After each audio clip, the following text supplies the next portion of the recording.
Queridos hermanos, primero quería compartirles un poquito el sentido de este tiempo, como una brevísima catequesis, ¿no? Estamos caminando el tiempo de Cuaresma, pero lo estamos haciendo en el primer ciclo de los 3 anuales que tiene la liturgia, que es el ciclo A.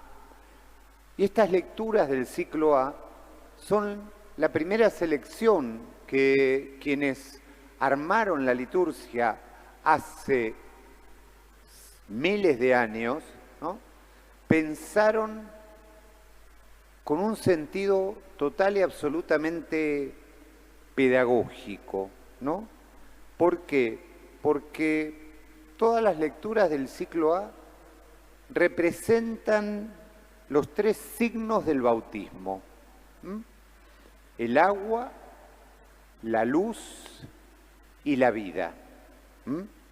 Porque ese era el camino de aquellos, recordemos que en los primeros siglos de la Iglesia, la Cuaresma no solo era preparación para la Pascua, era la preparación para bautizarse, porque el bautismo se realizaba en la vigilia pascual.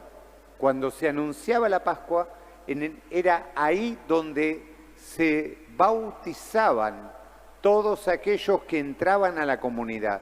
Por lo tanto, el último tramo de esa preparación era la vivencia de la Cuaresma. Y en esa vivencia de la Cuaresma había justamente esta selección bellísima y preciosa de textos que hablan justamente del agua, la luz y la vida.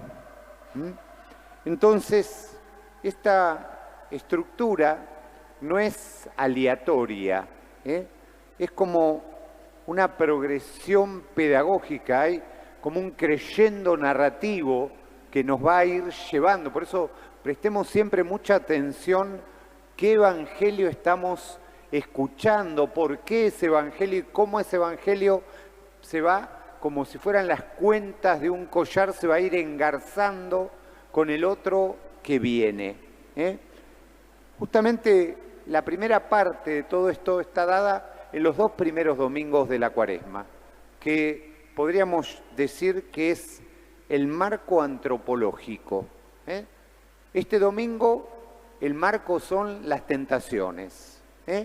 Es Jesús en el desierto que establece que justamente ese camino que había comenzado en la creación del hombre y que Jesús puede, como nuevo Adán, superar a la tentación. Y el segundo domingo, sin spoilear, como se diría hoy, pero les dejo solamente el título, el segundo domingo van a ser la transfiguración. ¿Qué es esto? Es justamente el contraste entre la humanidad caída y la humanidad transfigurada. Esos son el sentido de estos 2 primeros domingos. Y ahora, adentrándonos ya en lo que nos presenta el texto, podríamos empezar tomando esta imagen del jardín, ¿no? ¿Cuántos jardines hemos dejado marchitar en nuestra vida? ¿Cuántas flores se nos han muerto porque no las hemos regado, porque no hemos cambiado el agua? ¿Cuántos? Pero todo esto es el signo de la vida, ¿no? Cuántas amistades nacieron, cuántos amores, cuántos viajes comenzaron. Y en medio de todas esas cosas, después se apoderó de nosotros la desconfianza, la sospecha, el cansancio, la duda de que eso valga la pena. Y lo mismo ocurre en nuestra relación con Dios. Exactamente lo mismo. Lo conocemos, nos entusiasmamos, nos decepcionamos y lo abandonamos. Es como una secuencia que a veces se va repitiendo en toda nuestra vida. Y entonces, a veces, en medio de ese abandono, volvemos cuando estamos cansados, cuando no sabemos muy bien para dónde ir, con la esperanza de poder justamente empezar de nuevo. Por eso el jardín es el signo de ese lugar que Dios le da a la humanidad y concretamente le da al hombre y a la mujer al comienzo de todo. Es un lugar y es un vínculo de amistad.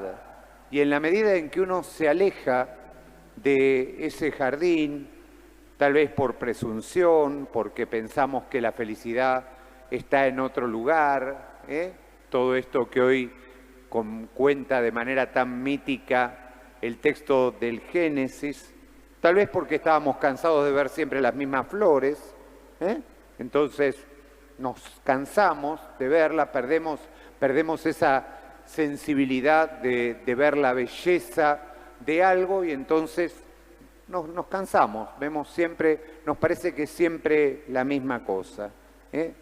Y la realidad es que fuera de esa relación, lo único que descubrimos de la relación con Dios, lo único que descubrimos es que estamos desnudos, que no vamos a ningún lado, que somos indefensos, que estamos engañados por nuestros propios razonamientos o por nuestras propias aspiraciones de esto o al otro. Y así lo único que podemos terminar es como les pasó a Adán y Eva, tratando de cubrir nuestra propia desnudez, nuestra propia vergüenza. Entonces, justamente, a veces abandonamos el jardín, a veces abandonamos dentro de ese jardín los vínculos más esenciales que tenemos ahora ya hablando de los unos con los otros, o familiares, o de amistad. Y por eso lo importante es que la tentación no es una excepción, sino parte de nuestra vida. Eso es algo que va a estar siempre. Creer que podemos vivir sin tentación es absurdo. La tentación va a estar siempre. Y la vida nos obliga como a manifestarnos, a mostrarnos tal como somos. Nunca podemos escondernos de todo. Está sonando una canción muy significativa de unos jóvenes artistas, de unos jóvenes músicos, no tan jóvenes, pero al menos en apariencia jóvenes, como son Paco Amoroso y Catriel, ¿no? Que tuvieron como un pico absoluto de fama. Obviamente eso lo llevó a un camino todo, y bueno, están retomando el camino de la mano de Sting, que es un músico inglés muy conocido, líder del grupo de Police, pero lo significativo es el texto o el título de la canción, Hasta Jesús tuvo un mal día. Hasta Jesús tuvo un mal día. Hablando como desde la humanidad de Jesús, ¿no? Entonces, desde ahí, justamente nos habla Mateo. ¿Por qué? Porque ese día de Jesús lo tuvo al empezar su ministerio, porque Jesús tenía que hacer una elección, tenía que elegir qué Mesías quería ser. En la época de Jesús había muchas maneras de ser Mesías, como las hay en el mundo de hoy. ¿Cuántos hay hoy que se presentan de una manera o de otra como Mesías? Entonces, ese mesianismo de Jesús tenía que encontrar un camino. Y Jesús tenía que discernir. Y en ese discernimiento es que aparece la tentación. Y esa tentación justamente tiene que superarse eligiendo la manera en cómo es su vínculo con el Padre. Si prestamos atención al texto, el demonio le dice muchas veces, si eres el Hijo de Dios, si eres el Hijo de Dios. ¿Cuántas veces usamos esa frase letal transformada con otra gente? Si fueras más bueno, si fueras de esta manera, si me quisieras, si me entendieras, si me conocieras. ¿Cuántas veces forma parte eso de transformarnos los unos a los otros como tentadores? Son provocaciones como la de este episodio del Evangelio. Y ahora entramos en las tres provocaciones, en las tres tentaciones. La primera tentación a la cual el diablo somete a Jesús es la de querer forzar la realidad. Entonces, justamente, las piedras son piedras y no se pueden comer. Las piedras son piedras y no se pueden comer. El diablo lo invita a que las piedras se hagan pan. Las piedras son piedras y no se pueden comer. El pan que va a nutrir es el que va a venir de Dios después. Después. Y justamente muchas veces uno cree que aunque tenga el poder para convertir ciertas cosas o para forzar la voluntad del otro, por edad, por dinero, por poder, por un montón de cosas, entonces esa es la primera tentación. Esa es la tentación que de alguna manera siempre nos alcanza. Por eso lo primero que se nos invita en este primer domingo de Cuaresma es a aceptar y respetar la realidad tal cual es. La otra tentación que se experimenta, que experimenta Jesús a través del tentador, es justamente cuando uno deja de confiar, cuando la desconfianza atraviesa el corazón, cuando le pedimos al otro que nos demuestre su amor, su fidelidad, y estamos siempre como insaciablemente pidiéndole al otro que nos lo demuestre, que nos lo demuestre. El diablo sugiere a Jesús que ponga a prueba al Padre para demostrar su fidelidad.